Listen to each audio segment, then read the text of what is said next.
Now away from Parliament, Director of Kumasi Zoo, Dr. Paul Zeka, has allayed fears that food bats found in Accra and Kumasi may be carrying the MARBURG virus. He says the indigenous species, also known as the common fruit bat, do not carry the disease. Speaking with Love News, he however warns of getting exposed to them as they may carry other deadly viruses. Yes, they pose a certain level of threat.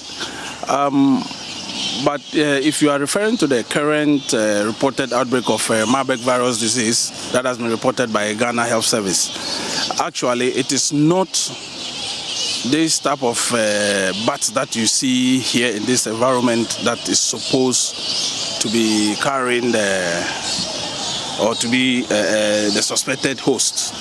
It is actually what we call the Rosetus Egypticus. That's commonly called the Rosetus or the Egyptian fruit bats. And these bats are actually commonly found in caves, abandoned mine sites, holes in tree trunks, basically. So the bat that is suspected to be carrying that virus, that is where they're actually found, and not these ones that are roosting in these trees here. So, and when we talk of abandoned mining holes, when we talk of caves, definitely you could see there's some level of risk there. But we have tourists who visit caves to see other things. We have traditional people who go to worship in caves. We also know that in Ghana we've had challenges with illegal mining, and I know, of course, there should be some abandoned holes in those mining sites. So some of these bats could also go to roost in some of these caves, and when people have access to them, then the risk of acquiring the virus is there.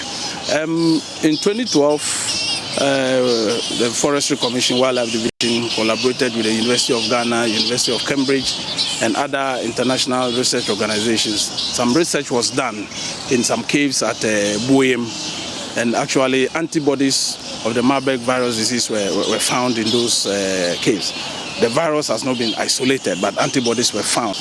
Yeah, so having said that about the Egyptian fruit bats, we know that all bats in general, whether insectivorous bats, that is those bats that eat insects, and the other bats that eat fruits, could be carriers of thousands or hundreds of pathogens that could be detrimental to our health. So we all have to make sure we protect ourselves, stay away from bats, especially those who consume bat as bushmeat, and then protect our environments and make sure that when you get up in your yard where you have fruit trees and you see that fruit has fallen on the ground and is half eaten, basically these fruits are eaten by bats and then it falls over on the ground. Sometimes that's where children go to pick them to also eat, maybe without washing. So we have to take the necessary precautions and actions to prevent the spillover from the disease from either any of these bats into humans.